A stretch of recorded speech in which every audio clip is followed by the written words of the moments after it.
Hello, everybody. So yes, we have more going on in the Letecia Stauch case. So I'm going to give it a few minutes for everybody to get in here. Please smash that like button on your way in. Let people know that we are live. So I don't have to keep stopping and re-saying things that were already said. We'll start once we get a bunch of people in here. So Letecia has written another handwritten document, and this time she's suing everybody. So she's trying to file this with the court. I'm going to go through it, but first what I'm going to go through, hello Nana, hello Betty, hello Linda in Texas, hello Fruit Fly. There's also been some filings in the case itself, so it's just brief, so I'll go over that before we get into what she has written this time. It's we've only got about 10 pages of it so far. Crime Curious made me aware of this. As you guys know, I've been going through issues here since that hurricane went through in Eastern Canada.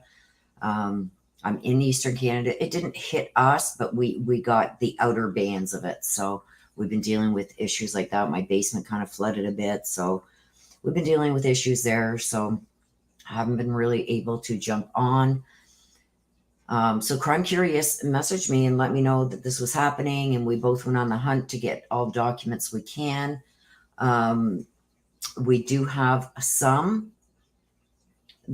I've got, I think 10 pages of it, of her handwriting, not the other stuff that, you have to file when you're filing a claim or a lawsuit.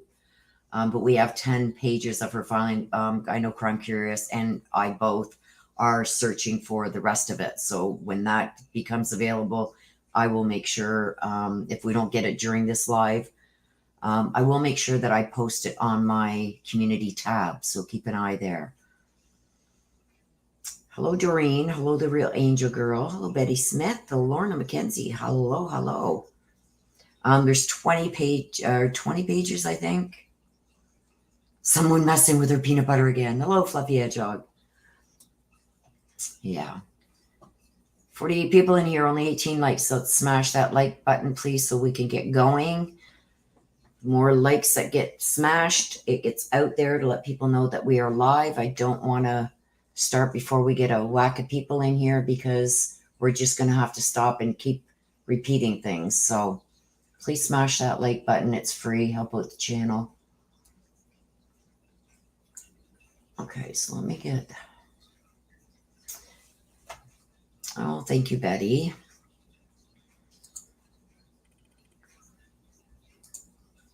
We had rolling power outages and everything because the East Coast, like further east than I am, is still without power. It was like, it's bad. It's bad. And now we got to say prayers for Florida, you guys, because it looks like there's another hurricane, possibly category 4, about to hit there. So let's see some prayers for them too. Okay, Mitch. Here's Marie. Okay, I'm glad I got a mod in. The Real Angel Girl, hello. Lorna McKenzie, hello. So yeah, I mean, I got to count our blessings because where we are, we didn't get it really bad. Like we had like it was bad, but I mean, nothing like roofs and everything getting torn off, but just a little bit east of us, like, man, they got it bad. So it doesn't usually happen in Canada. So, okay, so let me just go over here for a minute. There's K-Mitch too. Thank you, mods, for coming in. Hello, Artillery. Hello. Okay, so 32 likes, 60 people in here. Come on, you guys, it's free. Smash that like button. I'm going to get started here. I'm going to also let you guys know that once the live is done, it will be private for about 15-20 minutes, just so it uploads, because I'm on StreamYard, for it to upload everything, and I can enter the description and everything in, and then it will be available again. So don't think that it's gone and it's gone private. It only goes private for a little bit, just until it gets everything gets uploaded. So I want you to be aware of that. Okay, let me just share this now. Let's get started.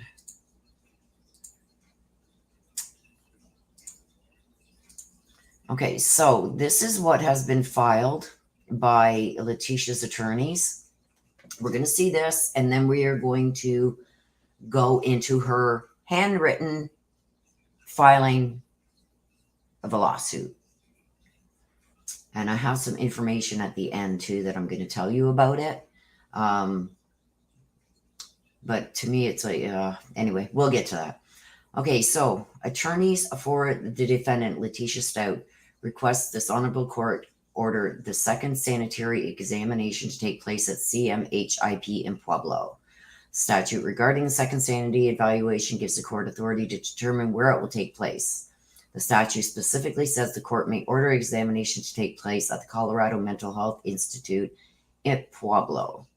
Expressly says in regards to all examinations ordered by the court shall specify where the evaluation is to take place. In determining where the evaluation is to take place, the court shall take into account the nature and circumstances of the examination. The court may order further examination as is advisable under the circumstances. The defense has obtained Dorothy Lewis. We went over this doctor. I think she's, in my honest opinion, entertainment purposes only, I think that this doctor's a quack. But anyway, Dr. Lewis is a former clinical professor of psychiatry at Yale. She's also 80 years old. Okay. And I think she's trying to make a bigger name for herself before she retires. She is nationally recognized as one of the preeminent experts in the nation regarding dissociative identity disorder, DID. She believes that people that have this disorder were abused as a kid or sexually abused, whatever it was. This is what she tries to blame it all on to give her diagnosis. Okay. Now, also she has requested, as you can see here, this EEG for 72 hours and for an MRI. According to Dr. Lewis, it is likely that these tests will provide objective, concrete evidence that Ms. Stauch legitimately suffers from DID. These tests are critical for Ms. Stauch to present a defense for the charges.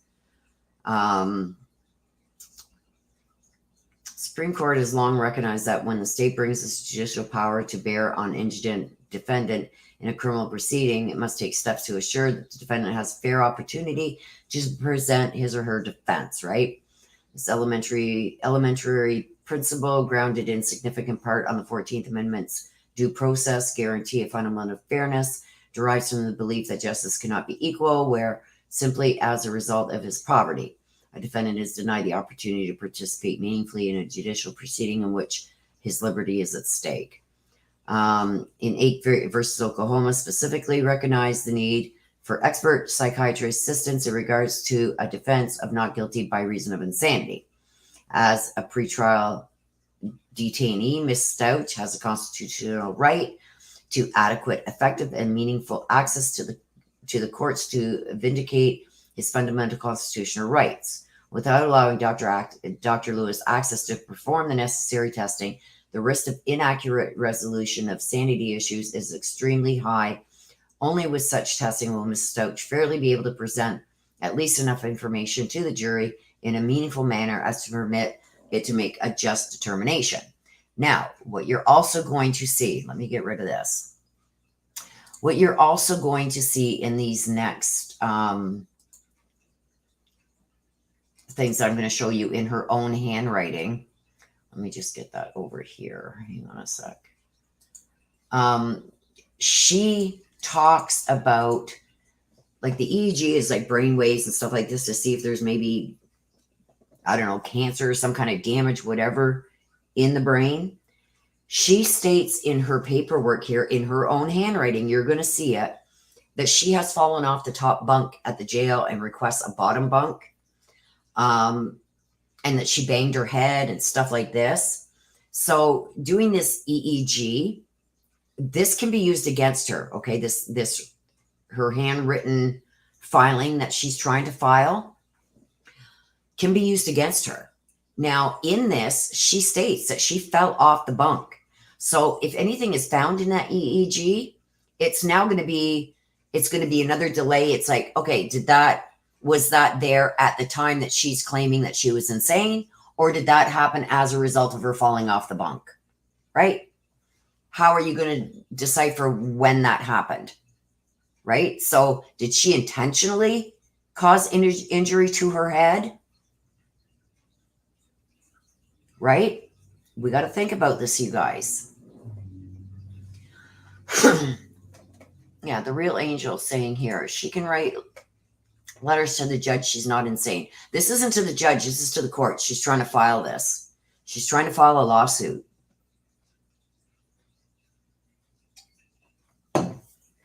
And the lawsuit's for all her constitutional rights being violated.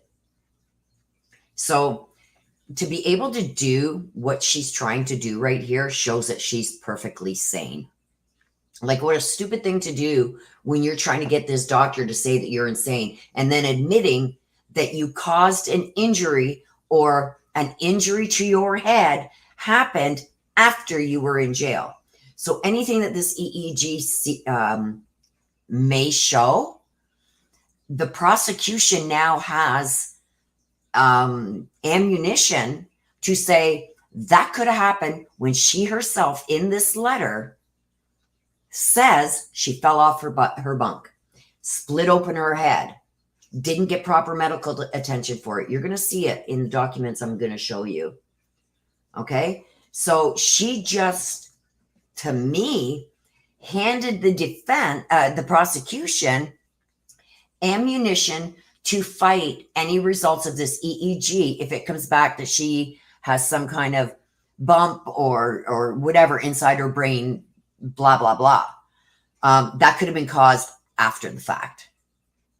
So if she's, like I said, you guys, I'm going to reiterate, if she's going to use this EEG as a form as, look at, I had a brain injury, something was going on with my brain, this is why I wasn't thinking clearly and killed him and then did what I did. But you don't turn around and do something like she just did and put in your own handwriting that you fell off the bunk and had a bad injury to your head, that it split open her head, apparently. Because now you just gave the prosecution reason to say she caused that injury herself to mess with this down the road, that she could use this down the road for her insanity plea. Okay, so let's get into it, you guys. We got about 67 people in here right now. You guys only 47 likes. Thank you, thank you. Smash that like button, please. Yeah, she talks about rights being violated. It's like, what about Gannon's rights? Like, you know. Okay, so let's keep it classy in here, you guys, while I go through this. Let me just share my screen. Okay, so here it is. She talks about kosher violations. I don't think she's Jewish, is she? I think she was Italian or something, wasn't she? But a lot of this is regarding the kosher violations. This is going to be the first couple of pages. And then the rest are going to be other issues. So from July 2021 to February 2022, my First Amendment right was violated by means of my kosher diet. Now, don't forget these dates. She's saying only from July of 2021 to February of 2022, her First Amendment right was violated. But she does go, look at, she's got August. Here she goes also into later dates in August too. But she's saying they were only violated to February 2022. But she has stuff that she's written still complaining about it into late August of 2022, when she says her rights were only violated until February 2022. So keep that in mind. Okay. Inmates sign an agreement stating they will adhere to the policy and follow their kosher diet guidelines to avoid interruption of meals and services. During this time, I expressed several concerns of the meals not being wrapped appropriately, items that were not kosher approved being placed in our diets, and the violation of sanitation by putting kosher on open trays. I asked deputies to alert their superiors that the policy and customs by El Paso County Jail was not prohibited per the religious affiliations. Huh. Her writing is hard to read. Below are a list of the inmate kites that followed something staff refused to contact Trinity Food Services and let administration know of the violation. So if I stumble a bit, you guys, I'm trying to figure out what she's saying. August 8th, this is 2021. August 8th, kite to Trinity Foods explaining the contamination of kosher items on open trays. September 4th, reported improper kosher and contaminations through the El Paso County Jail grievances process and was told to contact Trinity instead of the jail. November 19th, so September, October, November, 2 months later, sent a kite explaining that staff was using a pen marker to write K on non-kosher items that did not already have the standard approval. These were non-kosher items and violated the signed agreement. On 11/22, a response from the jail said to kite the kitchen again.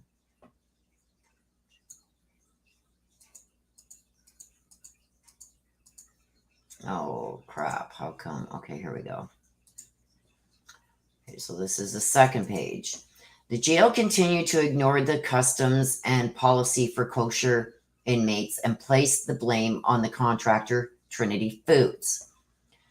However, the contractor is conducting business in El Paso County Jail, and administration SSGTs failed to monitor or adjust violations. Next year in court transfer in September of 2021, November 2021, and February of 2022, I advised the deputies that they were not providing kosher meals while at court, and eating the sack lunches were a violation of our kosher signed policy. I also asserted my First Amendment right on each occasion and asked the jail to adhere to their policy on religious diets. After several attempts, I noticed retaliation and was not provided my kosher, or my meal was delayed for hours when other kosher and non-kosher inmates had theirs. On February 12th, Deputy Stengel, a named defendant, so she's naming this person as a defendant in her case, sent in a violation of kosher to religious programs, and they terminated my meal from February 14, 2022 until February 28, 2022. I sent several kites and asked SS, so I'm assuming sergeants, could they provide the proof and reason behind the suspension and that I did not violate the agreement, that in fact the jail continued to show a direct link between the policy and constitutional injury. So like she's using a lot of code, a lot of legal words, a lot of legal jargon. She's showing right here that she is not incompetent. She is not insane. Okay. She's blowing herself and her insanity plea right out of the water here. Okay. Where was I? Okay. During this time, I received notification that Deputy Stengel observed me violating the diet by eating other foods. I explained to her that these purchased items on commissary were not excluded, and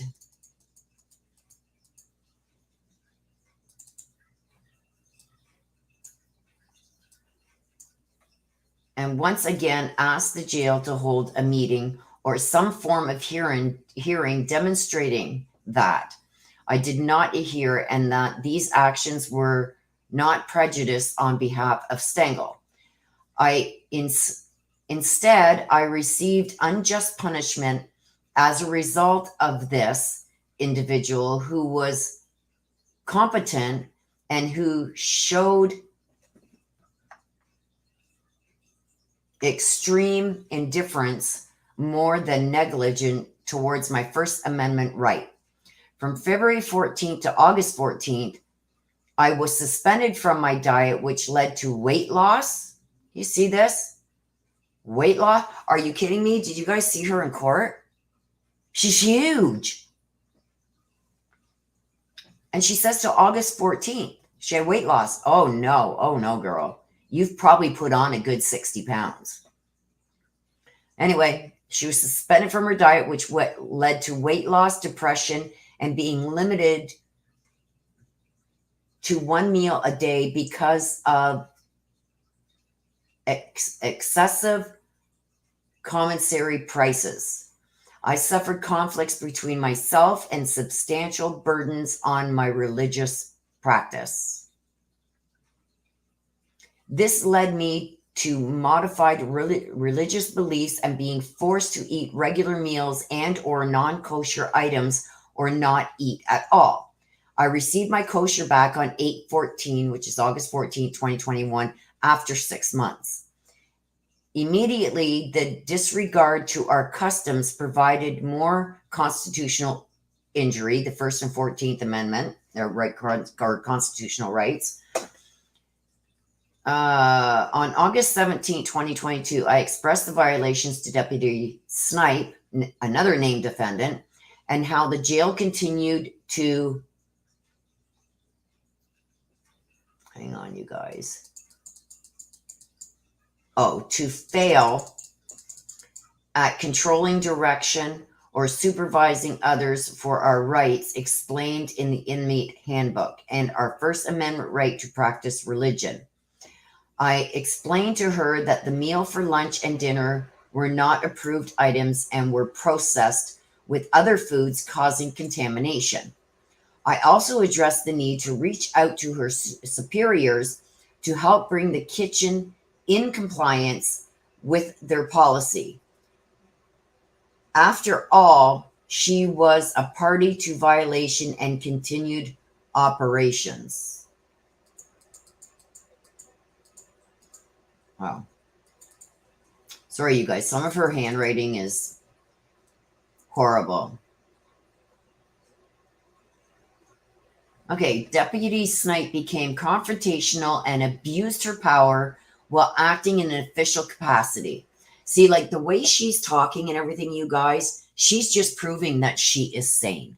She knows she's citing law. She's citing her constitutional rights, policies, the handbook, which goes against the handbook, this and that. Like, she's just proving that she's sane. She insisted that the meal was correct, ignored my claim to a First Amendment right, and refused to serve me with a proper kosher diet. She was competent because she acknowledged that error, but explained that she was too busy to deal with it. She accepted Trinity's reasoning and did not alert her superiors that our rights were being violated, even though the first duty oath of office, here we go. Now she's citing the first duty oath of office is to protect individuals' rights. Like, these are oaths that you take when you become a jail guard, a CO, a cop, anybody that works in the legal field. So she's citing all this stuff. Like, she's just proving that she is sane. Okay, where was I? Okay. So even though it violated the first duty oath of office is to protect the individual rights, she even stated, if you don't like it, don't come to jail. This is not the first time that she retaliated with comments such as these. In fact, she was also a deputy who ignored the violations that I listed in 2021. Deputies are our only means to correct a meal while locked down for 21 to 22 hours a day. The following is the next few non-compliances. August 15th, non-kosher. 8/16, no proteins for kosher meals, extremely low calorie. 8/17, non-kosher lunch and dinner. 8/18, the most striking of the kosher violations from Trinity Foods was when they served smeat, SMEAT, which is processed meat with non-kosher or kosher, whatever it is, items in a plant around pork. They will claim that no pork touched the smeat, but the meal was a violation and contamination of non-kosher either way. This item has always been excluded from any kosher meals. Throughout this time, I was told that a Trinity employee named Tim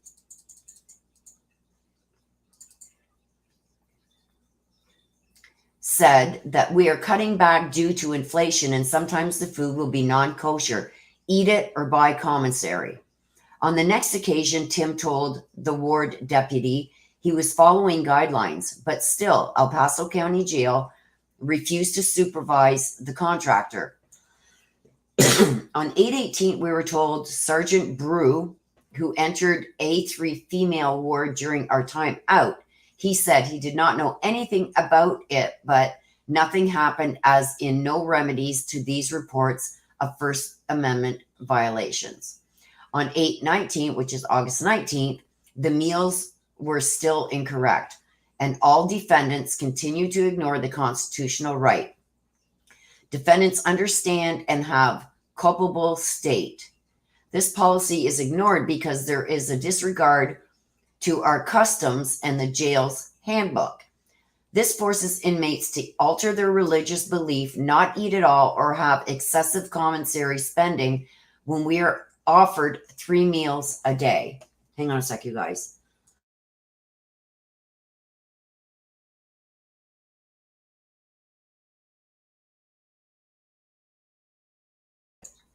Sorry about that. These are deliberate intentions, even after 1 year of trying to resolve the issue, demonstrate prejudice to the religion. The parties involved expect me to follow my signed religious agreement, but I can ignore it on their end. The defendants named are not immune under the 11th Amendment because number 1, 2, and 3 are in their official capacity. And I have met the factors in the prong test, and all defendants implemented, or assessed responsibility. I can't get the end part here, you guys.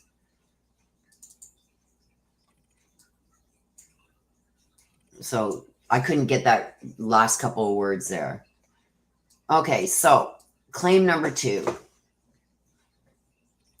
I was arrested on March 20, in March 2020, and upon intake, I signed an ROA and explained my extensive history with stomach issues. I suffer from severe IBS-C, which is irritable bowel syndrome, with symptoms present 12 or more days a month, leaky gut, abdominal pain present 15 or more days a month, internal and external bleeding, blood and stool 7 or more days a month, swelling beyond the normal range, the presence of knots in my stomach that one can feel, and constant pelvic pain.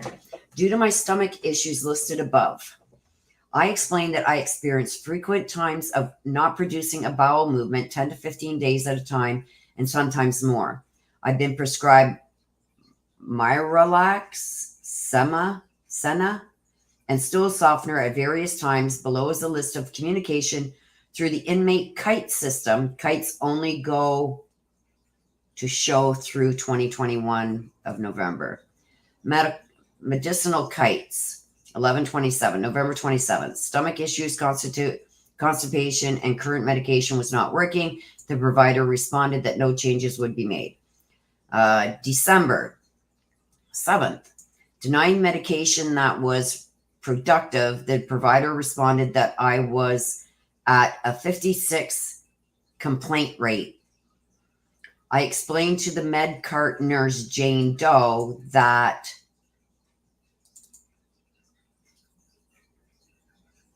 oops, did I skip a page? No. Hang on a sec. Okay, so this is the next one. That percentage was invalid because MedPass was consistently out of Miralax and or Senna due to staffing. Sometimes medical never showed, and they counted the days I was out of custody temporarily in their responses, thus making the response invalid. My kite said I can get different stomach meds since the provider refuses to evaluate me. The response was a deflection, as the provider responded with, please make sure you are placing requests in a professional manner. I was flabbergasted because the kite listed above was appropriate, 15 days without going. So just March 12th. So from, okay, so this was, okay. So this was January. This is March. So she waited almost 3 months or 2 months to request medication again. Request for medication to clean system out because I was at 11 days straight, which means no bowel movements for 11 days straight. And then 326, stomach help request in severe pain. And they responded that I was scheduled to see the doctor. I never seen a doctor and bleeding started. And then this is odd that she's got February 11th here when she's got March already here. This should have been up here. 16 days without a stool, medication, and working stomach pain and bleeding. April. So she goes from March 26th to April 10th. Explained that I had been requesting help since 1/18 and still did not see a doctor. And then another 2 months passed. Spoke with Jane Doe nurse who had her badge backwards and refused to give her name. She stated I needed to drink water. And stop eating the trays. I told her I eat once a day and drink at least 12 to 14 8-ounce cups a day.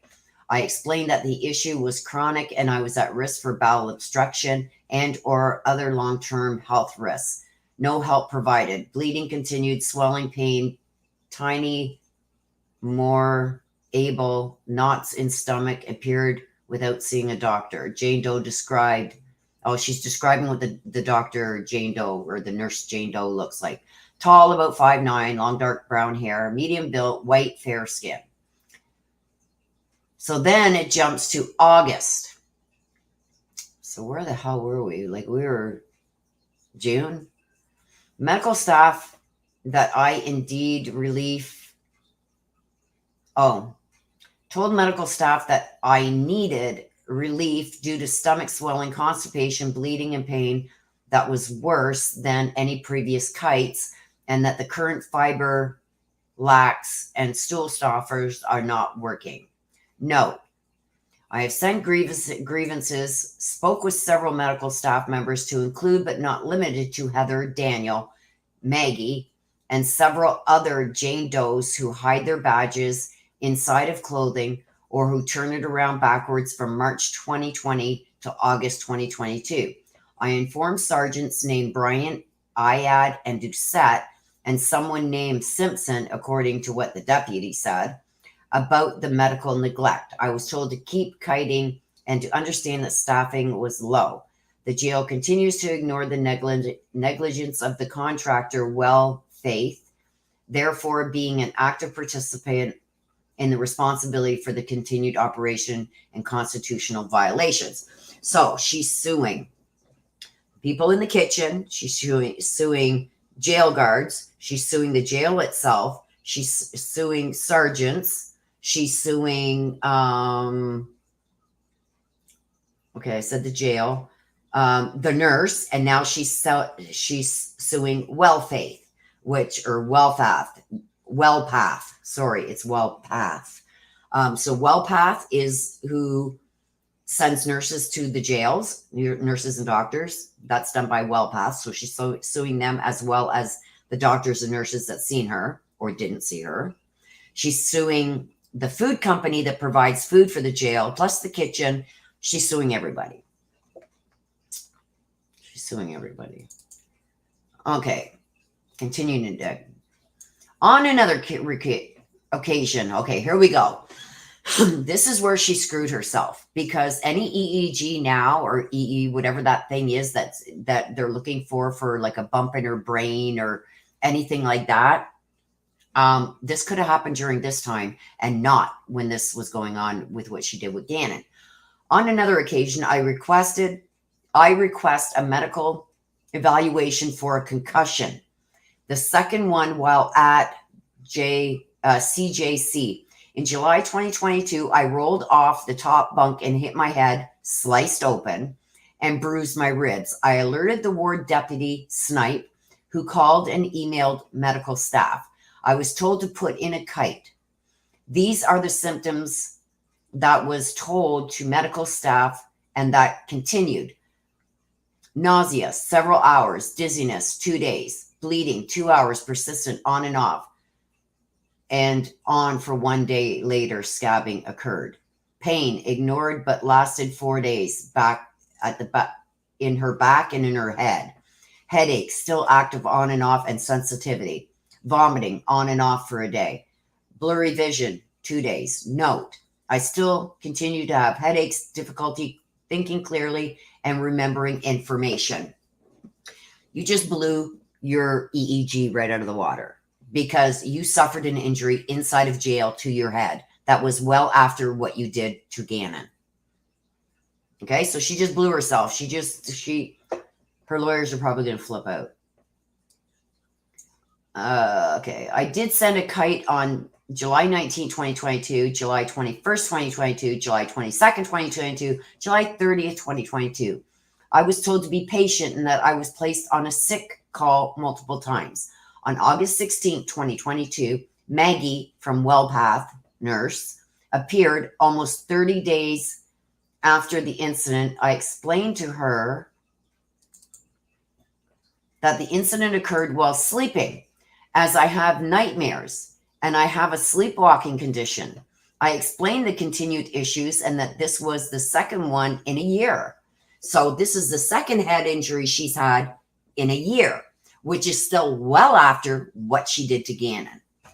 And this right here could alter that test. Okay? If they would have done the test as soon as she was in there, okay, before she got 2 head injuries inside the jail. So I think the prosecution is going to have some good stuff here to have this all thrown out. That's just my opinion. We'll have to wait and see what the defense says about this. But not the defense, sorry, the prosecution. The prosecution has something big here with her admitting that she had 2 head injuries in the last year while she was incarcerated. And those things could show up in this EEG. So how long did she have this plan that she was going to go this route? And did she cause these injuries to herself so this doctor could diagnose her with DID? And it's the DID, you got a DID because you have this thing going on in your brain from injury, blah, blah, blah. But those injuries were caused after she did what she did to Gannon. So did she think she'd get away with this, causing injury to her head? So this doctor would diagnose her DID and she wouldn't be held responsible for Gannon's death? Well, these things happened after Gannon's death and what she did to him. So, okay. She told me to kite the mental health instead because they handle those type of things. Once again, I received incompetent responses from an individual who is a licensed nurse hired by WellPath. This was beyond a reasonable response time and are beyond negligent, as explained in the section involving my stomach issues. Both issues are serious and risk potential furthered health issues or risk of harm. Individuals and organizations in the same situation outside of these defendants would know that without the proper medication, exercise, etc., the symptoms will increase, pain level will increase, and would lead to more stomach, gastrointestinal tract issues or head cognitive related issues, concussions. In addition, the stomach issues could lead to bowel obstructions and internal bleeding. Okay, so she's saying now that doctors and nurses outside of the ones that have seen her would know that outside of these defendants would know that without proper medication, x-rays, the symptoms will increase, pain will. How do you know all this, Dr. Letecia? What have you been reading up on, Dr. Letecia? Or what have other inmates been filling you with, Dr. Letecia? She seems pretty sane here to me, because she is saying that doctors and nurses outside of the jail would know that with what's going on with her, that these symptoms will increase, pain level will increase, and will lead to more stomach, I can't say that word, gastric, tract issues, bleeding, cognitive related issues, concussions. Like, she's naming all these things that could happen if it goes untreated. You're sounding pretty sane to me. And that's it. That's what we've got so far, 10 pages. So what I'm going to tell you now is the thing with this is this cannot progress. There's 20, I think, something pages in all, but she can't progress with this until she pays the filing fees. Okay? So this is all now sitting at the court office. The court's in possession with it. They've obviously made copies of this and put it out there. But she can't file this and get a hearing date until she pays the filing fees, which I don't think she's going to be able to come up with. They're quite expensive.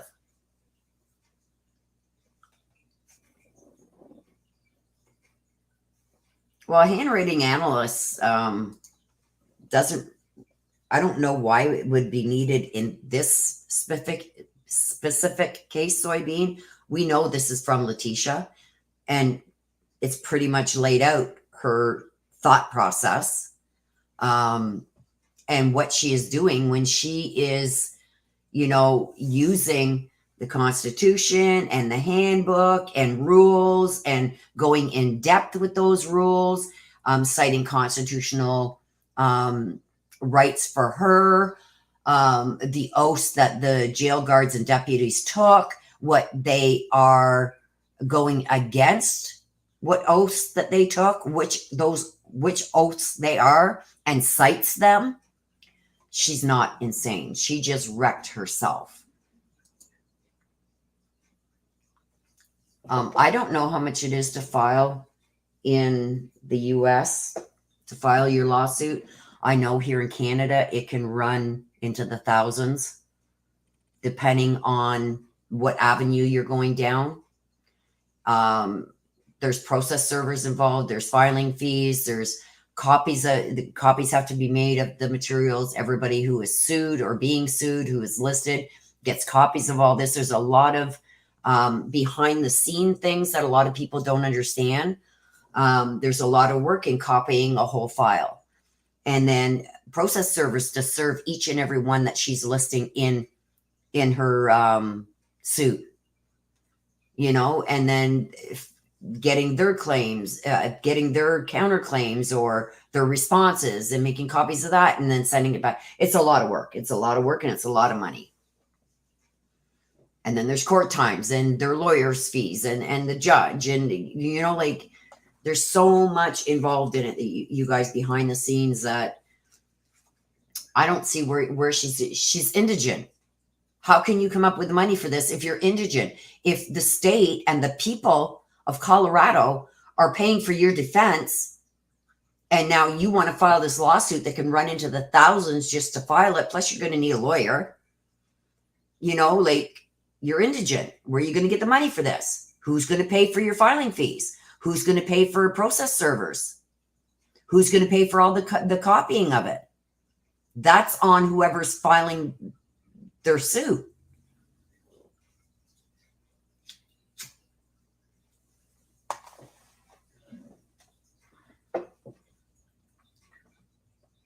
So, I mean, you know, to get everybody served, have a process server, go and serve them, then file their affidavits of service, then wait for the responses from everybody who was served. You know, like, it's lengthy, it's time consuming, and it's expensive. Like, who does she want? Like, say she's suing 30 different people. She has to make 34 copies because there has to be a copy for the court, a copy for every individual that she's suing, a copy for herself, a copy for her lawyer. Like, she doesn't realize who's going to pay for all those copies. It gets expensive. Who's going to serve all these people? Process servers are expensive. I know. I did it for many years. She's indigent. So we've got a case number for it, but it's not filed with the courts and no date's been set because she hasn't paid the filing fees.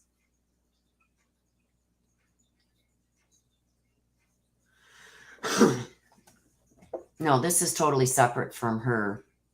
She's suing the jail. She's suing the guards. She's suing the nurses. She's suing the doctors. She's suing the food, the company that makes the food, the kitchen, people in the kitchen that distribute the food. She's suing everybody. This is totally separate from her. I mean, no, nothing has to be dealt with before. The number one thing that is priority, Fruit Fly, is the murder case. That takes precedent over everything.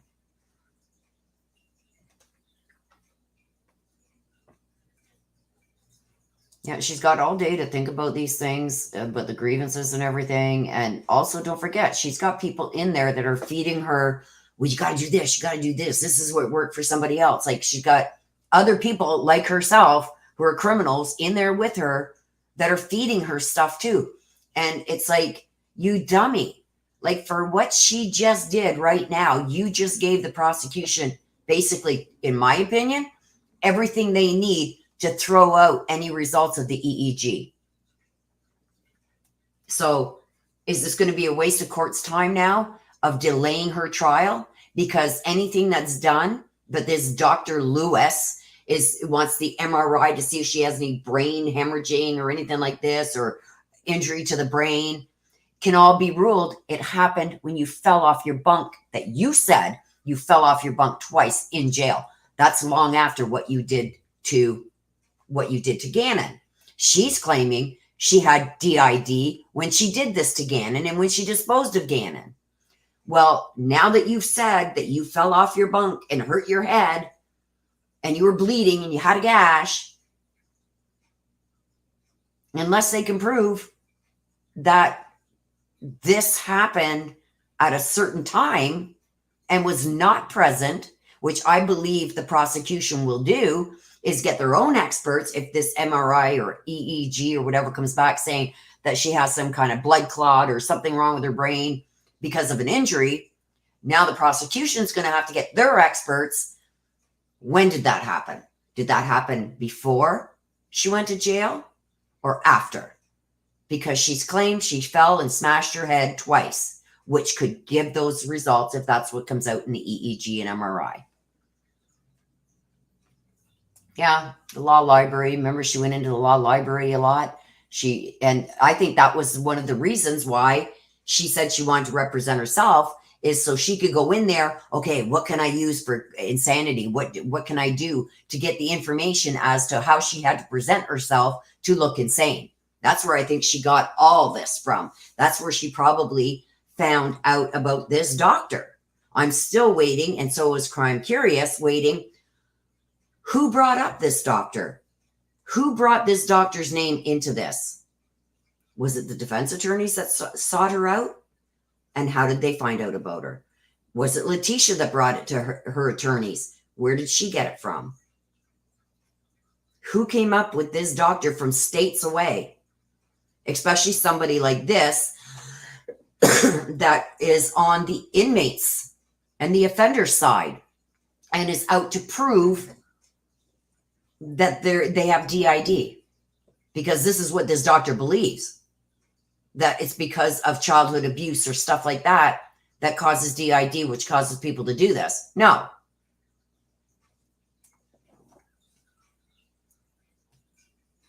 Yeah, I think she screwed herself right here. And I think she gave the prosecution exactly what they needed. I'm waiting to hear what the prosecution is going to have to say about this. I'm half thinking, you guys, and this is only my opinion, that I showed you at the beginning that they want this evaluation done, the defense, after this is brought to their attention, I'm sure they know about it by now, this evaluation may be scrapped, because Letecia just gave the prosecution everything they needed to get the EEG and whatever thrown out anyway, right? I think this was just Letecia's way to let everybody know that she's not getting her kosher meals and that people are being mean to her. And this was her way of doing it. That's what I think. Oh, the prosecution right now, Fruit Fly, the prosecution right now is going, thank you, Letecia. You just gave us some more free time. Like, she's an idiot. She's trying to make herself look like she knows what she's doing. And look at me. I'm intelligent. You are stupid as F. I can just imagine her attorneys right now, you guys. Like, they're probably throwing their hands up in the air. Like, what the hell are you doing? You just gave the prosecution everything they needed to throw out any EEG or MRI results. So at this point, because it hasn't been ordered yet, the judge could now say, it's useless. She's had 2 injuries to the head, severe injuries to the head, since she's been incarcerated. Unless it can be proven how long those injuries have been there, which I don't know if they can be. Yeah, she's showing that she's manipulative and she knows exactly what she's doing.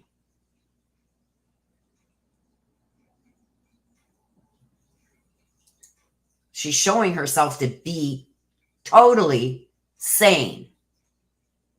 Narcissistic, but sane.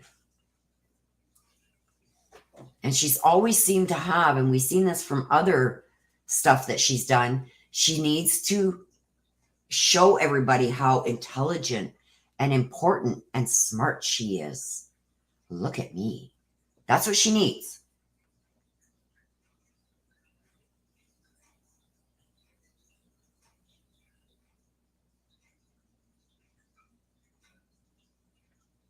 Right?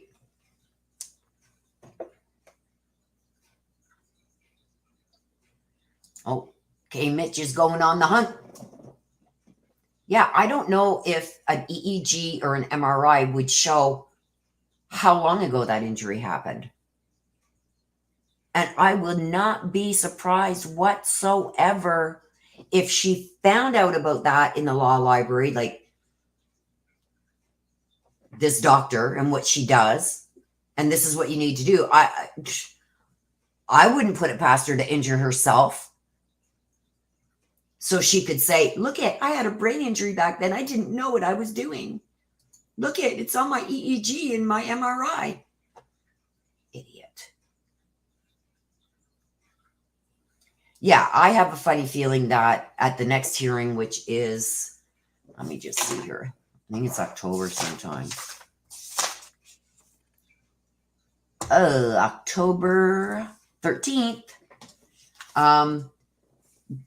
The judge and the prosecution have until October 13th to go over all this and see it. And they have all the pages. I could just imagine what's in the rest of the pages.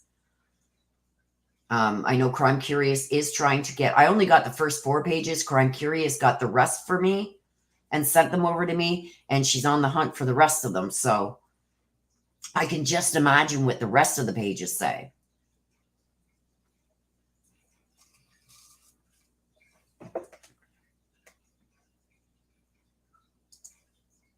Yeah, MRIs can be performed on all parts of the body. I had an MRI done on my liver because in what was it, an ultrasound, they found a little spot on my liver, and so they sent me for an MRI to make sure that it was nothing to worry about. And it was like, for the women there, the straight pins, the head of the piece you push on, the straight pin, it was about that size, so like a millimeter, and it was a cyst. So, but yeah, MRIs can be done on any part of the body. Hello, stay-at-home mom detective. Nice seeing you again. From sunny California. Well, I bet you're doing better out in California than we are right now in the East Coast in Canada. Not often that we get hurricanes that hit us, but we got it. Hence why I wasn't live. You guys, I think I will do a live tomorrow. Maybe around noonish. Between 11, maybe around noon, I'll do, if you guys do want the reads that I usually do on Sunday. I couldn't do it on Sunday. We had no power.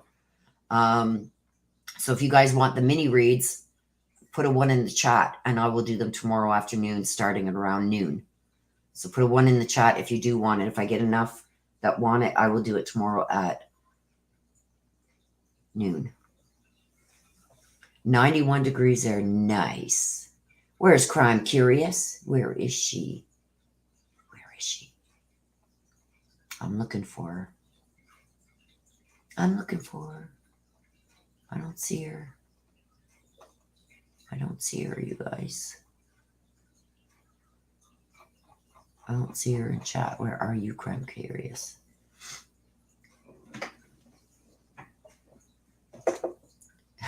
Who's artillery? Excellent weather for ducks here in the UK.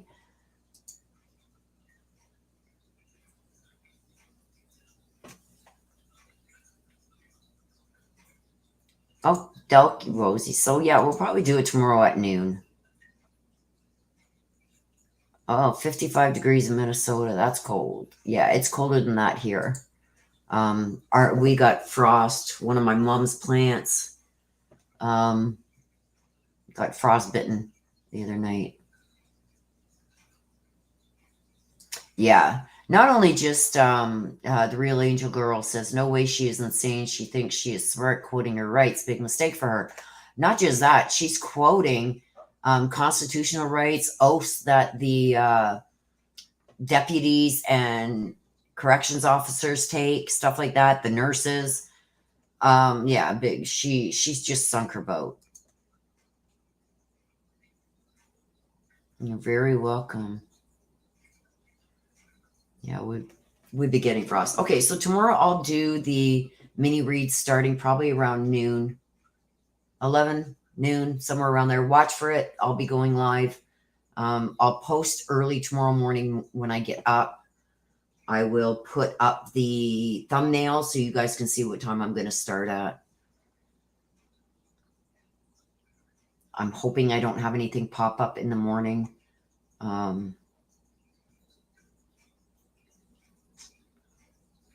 Yeah, let me just check my email and see if she's gotten anything else.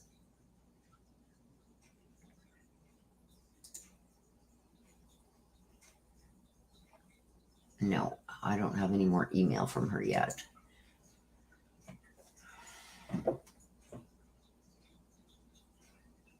Oh, Rosie says, I'm laid up here. I stepped on the extension cord yesterday and sprayed my toes. Lucky no breakage. Yes, lucky. Well, I hope you heal up quick, Rosie. I love you, girl. Right? I agree in Sherry's opinion. You're very welcome, Sensible Crime. Nice to see you here again, too. So with that, you guys, I'll wrap it up. Like I said, this will be going private when the live ends. It goes private for about 15, 20 minutes, sometimes half an hour, but it will be back up to watch. Hello, Gray Running Wolf. How are you, my dear? You're popping in just as we're quitting. So like I said, it will be private. Once I'm done this live, it will be private for about 15, 20 minutes, but it will be back up. Don't worry. So you will be able to get to see it all. So I'll get that done now so you guys can check it out. For those of you who are, I hope the ones that are in the middle of watching this, know, and I did mention it right at the beginning too, that it does go private for about 20 minutes so I can get the rest of my description and everything else in there and for it to upload from StreamYard to YouTube. So thank you so much, you guys. Okay, you guys, I will see you tomorrow. Please watch for the thumbnail tomorrow morning. I will put it up so you guys will know what time I'm going to do the mini reads for you guys. Probably be around 11, 12 o'clock Eastern tomorrow morning. Okay? Aw, thank you, and Sherry's opinion. I love you guys too. I love you guys to the moon and back. You guys are awesome. Thank you, mods, for being here and keeping things on track. You guys are awesome. The best mods out there, for sure. Love you too, Marie, Rosie. Thank you, you guys. Okay, you guys, so until the next time, please take care of yourselves. Please stay safe. Love you to the moon and back. Bye-bye for now.